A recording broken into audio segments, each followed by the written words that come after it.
Bonsoir à tous et bienvenue. 2 cas communautaires dans la capitale du Rail, un talibé testé positif à Thiès et puis un commerçant en provenance d'une zone touchée diagnostiqué à Tivaouane, alors que le centre de traitement de Darou Marnane a presque épuisé sa capacité d'accueil. Un nouveau centre est en train d'être aménagé à Ziguinchor. L'état de santé du ressortissant français qui a rechuté préoccupe. À Dakar, l'hôpital principal suspend les visites après la contamination d'un malade et de 2 agents de l'hôpital. Aujourd'hui, le Sénégal a 479 cas positifs, dont 37 cas nouveaux cas, 8 communautaires entre Thiès, Tivaouane, Touba et Mbacké. Pour le Sud-Sas, il y a des manquements dans la protection du personnel soignant. L'autorité de régulation des marchés publics, ARMP, désormais rattachée à la présidence, un très mauvais signal à l'endroit des bailleurs en direction de l'annulation de la dette selon le Forum civil. Et puis journée mondiale du livre ce jeudi.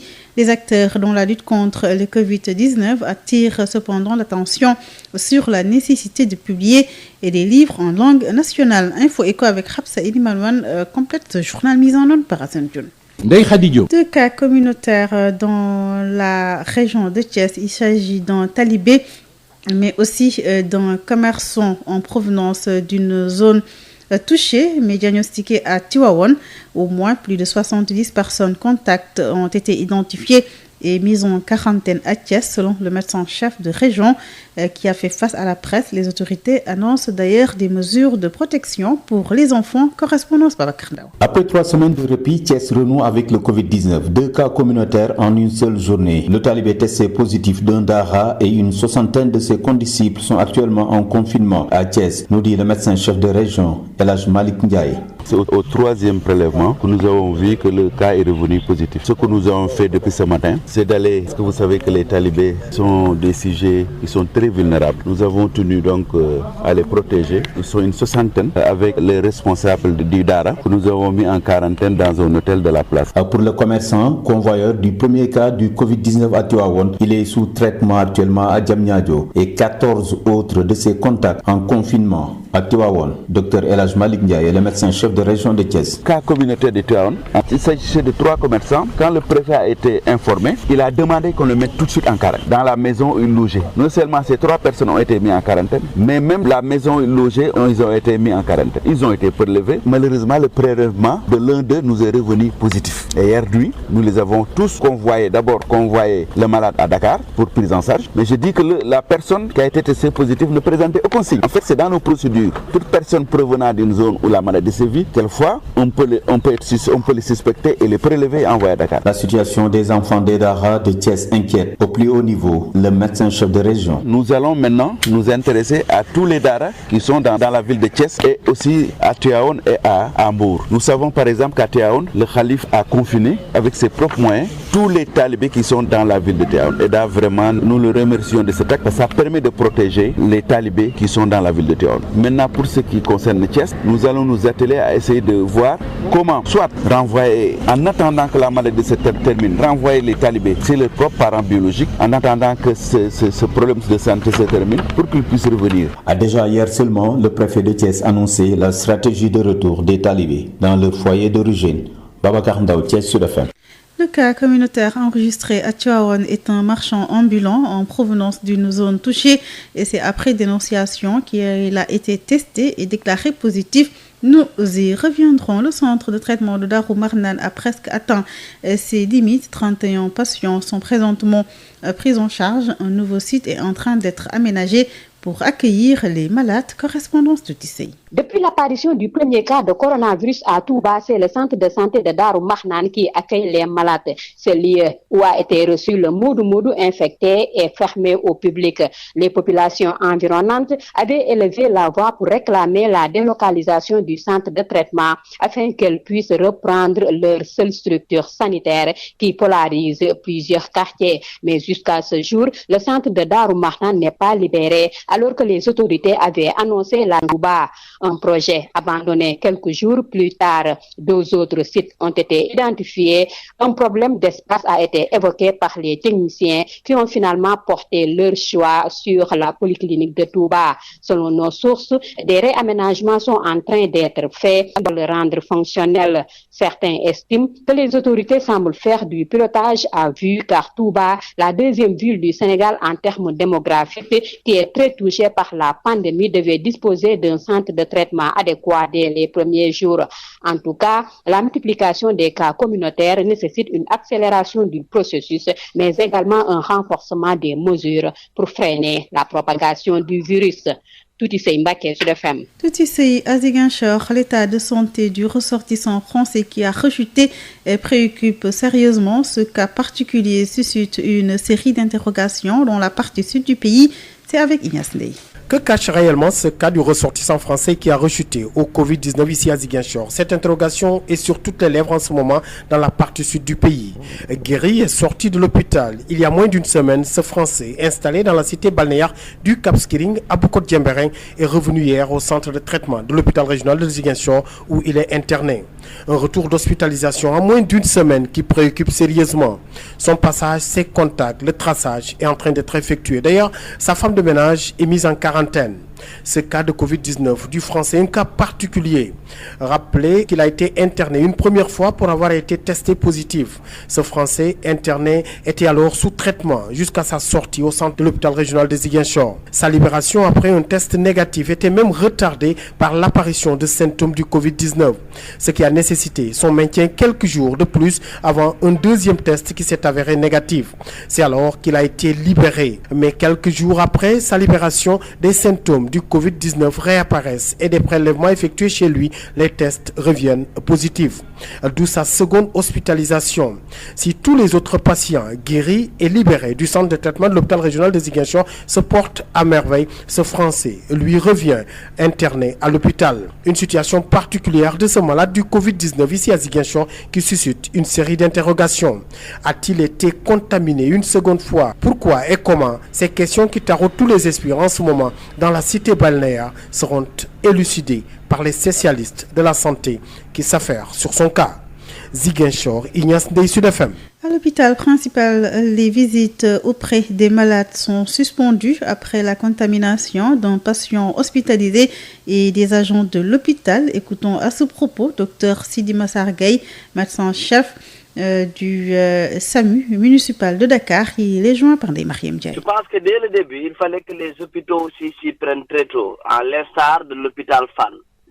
Et qu'aujourd'hui, nous avons une organisation qui fait qu'en fait, si je prends l'exemple de Dakar, Dakar est subdivisé en aires géographiques qu'on appelle districts.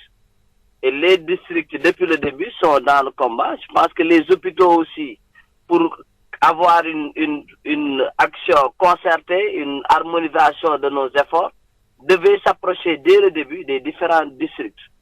Je pense que si tel était le cas, je pense qu'ils auraient pu prendre les devants et s'attendre à recevoir des cas. Et maintenant, docteur Gueye, que faire pour corriger le tir? Bon, pour corriger le tir, il faudrait simplement qu'il y ait une mise à niveau. Je veux dire par là, il faudrait que l'équipe cadre du district qui abrite l'hôpital en question puisse faire une réunion. L'équipe cadre du district doit se réunir avec la direction de l'hôpital, avec les chefs de service de l'hôpital. Et ensemble, ils vont harmoniser sur les protocoles. Ils vont savoir au niveau du district ce qui se fait. Ils vont s'en inspirer. Et dès l'instant qu'il y a une collaboration franche et sincère entre eux, ça leur permettra d'être mieux armés pour faire face à ces cas-là. Le SUTSAS avait déjà alerté sur les risques élevés pour le personnel soignant. Les autorités sanitaires ont pris des mesures, mais il y a encore des failles. Les moyens de protection ne suffisent pas, notamment dans les structures décentralisées. Il n'y a pas assez de masques, de gants, de thermoflash et de produits désinfectants. Il faut donc renforcer le dispositif car le système sanitaire ne doit pas être affaibli, insiste Mbalo Diatiam, secrétaire général du SUTSAS, joint par Issegnan. C'est quand même un bon dommage, bien que ça soit donc prévisible, mais nous n'avons jamais cessé d'alerter avant même que la maladie n'arrive au Sénégal. Nous avions tout le temps alerté parce que d'autres épidémies aussi nous ont donné une leçon, telle que Ebola, parce que nous avions tout le temps dit aussi que le personnel de santé paie le plus fort tribut. Et vous remarquez que dans un pays comme le Sénégal, où on est en déficit de ressources humaines, nous ne pouvons pas donc nous permettre donc d'en perdre à chaque occasion. Parce que quand un personnel est atteint, c'est toute la famille donc qui est menacée ou bien qui est atteinte. Et pour ce genre de maladie, c'est la quarantaine, une réduction des effectifs, une réduction de la capacité d'accueil et de traitement des malades. C'est pourquoi on a tout le temps alerté en demandant qu'on ait donc le maximum de protection. Donc nous pensons qu'il y a eu des efforts qui ont été faits par endroits, mais aussi il reste beaucoup à faire parce que les gaps sont plus nombreux. Donc les gaps en gants, on en manque, surtout dans la périphérie, ceux qui sont dans les postes de santé, dans les cases de santé et même dans certaines maternités, aujourd'hui sont menacés. Par endroits, il n'y a pas de thermoflash. Souvent aussi, on manque de dispositifs de désinfection. Donc l'alcool gel aussi, ça manque par endroit. Les masques aussi donc font défaut. Parce que si la dotation maximale est de 25 masques, et si on compte par poste de santé par exemple, et si on considère que le masque chirurgical doit s'enlever toutes les 3 heures, vous voyez ce que ça fait comme consommation. Donc on sait qu'il y a aussi une tension de ces équipements-là au plan international, mais aussi ça ne peut pas nous dédouaner complètement, et parce que les gens alertés à temps, et les ressources sont là, il faut qu'on puisse faire en sorte que tout le monde reçoive sa part donc de protection. Et que le moral aussi puisse suivre carrément. Parce que ce n'est pas les menus qu'on peut braver. Donc c'est un ennemi redoutable.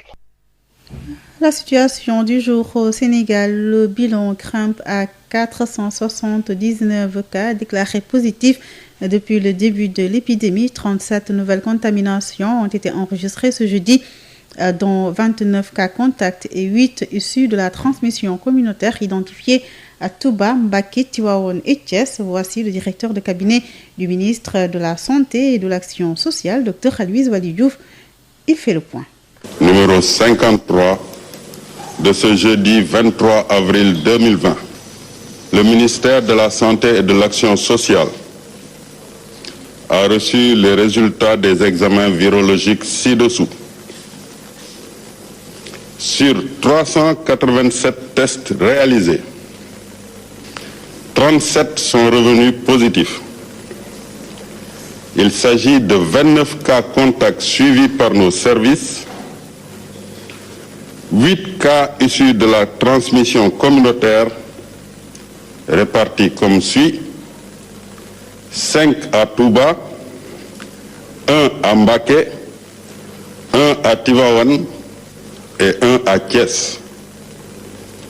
4 patients hospitalisés ont été contrôlés négatifs et donc guéris. Aucun cas grave n'est à ce jour à signaler.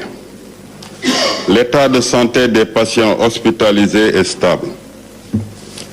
À ce jour, 479 cas ont été déclarés positifs, dont 257 guéris, 6 décédés, 1 évacué et donc 215 sous traitement. Le ministère de la Santé et de l'Action sociale exhorte les populations au respect strict des mesures de prévention individuelle et collective. RMP, désormais rattaché à la présidence, un très mauvais signal à l'endroit des bailleurs dans ce contexte d'annulation de la dette.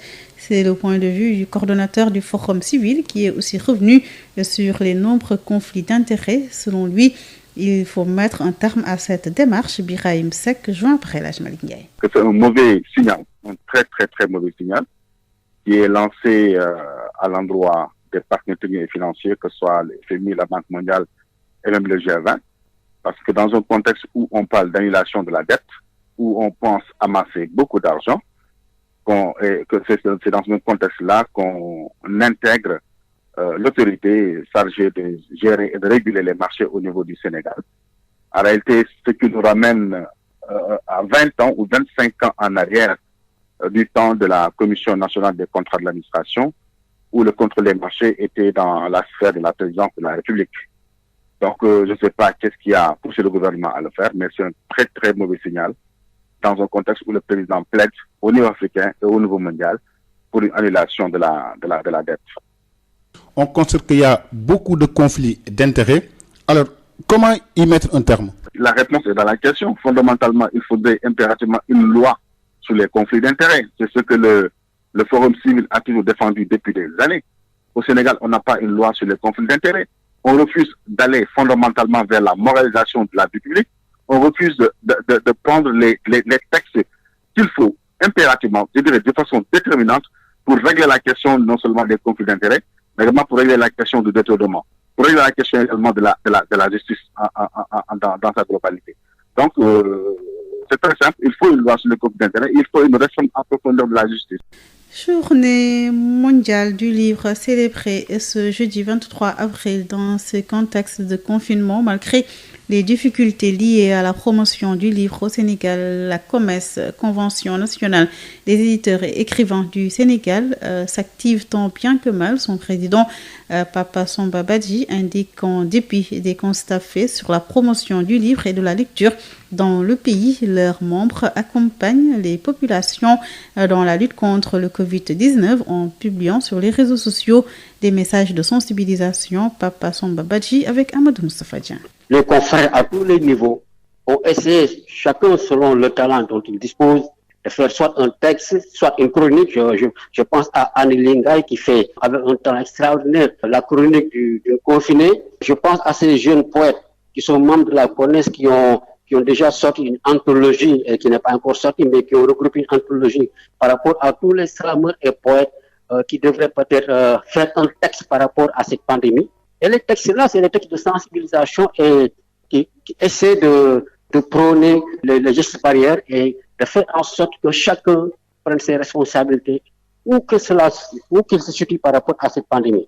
Donc, je pense qu'à ce niveau, c'est comme ça que nous faisons face à cette maladie. D'autant plus que durant cette période, et ça, je le dis à tous les auteurs, c'est pas pour eux de sortir un livre. Parce qu'un livre, sortir un livre, il faut de la promotion. Il faut des cérémonies de dédicace, des cérémonies de présentation. Or, ces activités-là sont interdites. Donc, je pense que puisque les gens ne peuvent sortir de livres, bon, mais ils peuvent toujours continuer à faire des textes et des slams par rapport à cette pandémie, mais appelant les gens à beaucoup de vigilance. Les créateurs, vous devez le savoir, c'est des gens qui essaient de dominer le monde, qui essaient de faire le monde au lieu de se mettre constamment en colère contre le monde. Je pense que quand nous avons senti qu'il y a eu des problèmes au niveau de l'édition, des problèmes créés par plusieurs situations, par plusieurs facteurs qui parfois ne dépendent pas de nous, mais parfois également dépendent de notre passivité. Donc nous avons regroupé beaucoup d'éditeurs et d'écrivains qui avaient fait le même constat que nous. La publication du livre en langue nationale doit être mieux soutenue et promue. C'est l'avis de la directrice de édition d'École d'Oufal, plaide pour la promotion des langues, gage de respect et d'identité culturelle. Elle nous fait part des initiatives que la maison d'édition entreprend pour démontrer les aptitudes littéraires des langues africaines. Voici Ndeko Doufal au micro de Amadou Moustapha. Le livre est un moyen sûr d'acquérir des informations et du savoir, de cheminer avec un auteur, d'enrichir son vocabulaire et d'une certaine manière de lutter contre la violence. Et à cette occasion de la célébration de la journée du livre et de la lecture, j'en profite également pour saluer tous les acteurs du livre et de la lecture, que ce soit les écrivains, les éditeurs, les lecteurs, le ministère de la Culture. Je salue tout le monde, les bibliothécaires, les archivistes. Vous savez, la visibilité de la changer d'avis aux nombreux intellectuels sénégalais qui doutent du potentiel littéraire de nos langues nationales. En fait, pour nous, le partage du savoir conjure la finitude. Et Dieu, nous l'avons compris et nous avons en tête la nécessité d'une solidarité intergénérationnelle. Nous travaillons et nous avons foi au verdict de l'histoire qui chaque jour donne un peu plus de raison à Cheikh Anta. C'est vrai, en fait, quand on veut faire du profit, on ne se lance pas dans la création ou bien on ne se lance pas dans l'édition en langue nationale. Mais nous travaillons et nous avons foi au verdict de l'histoire. Ndeye Khady Diop.